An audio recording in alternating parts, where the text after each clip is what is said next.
Bismillahirrahmanirrahim. Assalamualaikum warahmatullahi wabarakatuh. Selamat siang, salam sejahtera untuk kita semua. Om Swastiastu, salam nama budaya. Perkenalkan, saya atas nama Sakina Ilyas dengan stambuk D1011959, Fakultas Hukum Universitas Tadulako. Di sini saya akan memenuhi tugas yang diberikan oleh dosen saya, yaitu dengan hormat Bapak Supriyadi SHMH, selaku dosen mata kuliah Hukum Acara Praktek Peradilan Tata Usaha Negara. Pada video kali ini saya akan membahas mengenai macam-macam alat bukti yang digunakan untuk pembuktian dalam peradilan tata usaha negara. Nah, masuk dalam pembahasan mengenai macam-macam alat bukti yang digunakan dalam pembuktian dalam PT UN itu pada Undang-Undang Nomor 5 Tahun 1986, khususnya pada pasal 100, di situ membahas mengenai 5 alat bukti yang digunakan, yaitu yang pertama ada alat bukti surat atau tulisan, dan yang kedua adalah alat bukti keterangan ahli, dan yang ketiga adalah alat bukti keterangan saksi, dan yang keempat adalah pengakuan para pihak, dan yang terakhir adalah pengakuan hakim. Nah, masuk ke dalam subpokok yang pertama, yaitu alat bukti surat atau tulisan. Mungkin teman-teman sekalian bertanya-tanya, apa sih yang dimaksud dengan alat bukti surat atau tulisan? Nah, alat bukti surat adalah alat bukti yang berupa tulisan yang berisi keterangan tertentu tentang suatu peristiwa, keadaan, atau hal-hal tertentu dan ditandatangani. Alat bukti surat dalam pasal 101 Undang-Undang PT UN atau yang biasa disebut sebagai Peradilan Tata Usaha Negara itu melingkupi 3, yaitu yang pertama akta otentik, dan yang kedua adalah akta di bawah tangan, dan yang terakhir adalah surat-surat lain yang bukan akta.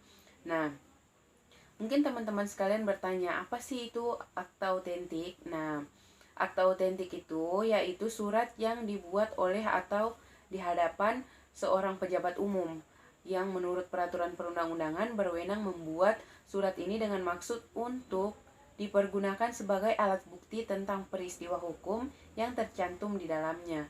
Nah, selanjutnya mengenai akta di bawah tangan. Nah, akta di bawah tangan itu adalah surat yang dibuat dan ditandatangani oleh pihak-pihak yang bersangkutan dengan maksud untuk dapat dijadikan sebagai alat bukti tentang peristiwa atau peristiwa hukum yang tercantum di dalamnya.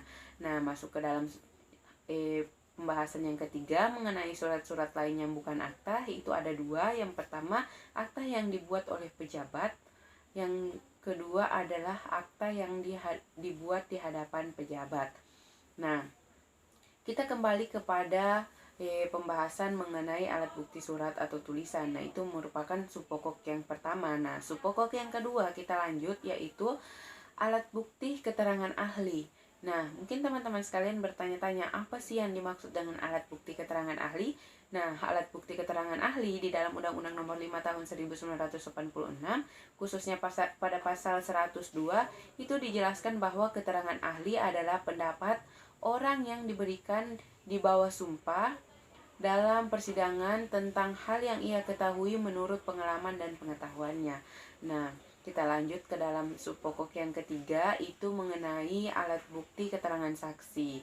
Nah, saksi adalah orang yang memberikan keterangan di muka sidang dengan memenuhi syarat-syarat tertentu tentang suatu peristiwa atau keadaan yang ia lihat dan ia alami sendiri sebagai bukti terjadinya peristiwa atau keadaan tertentu atau keadaan tersebut. Nah, kita masuk ke dalam subpokok yang keempat, yaitu mengenai alat bukti pengakuan para pihak.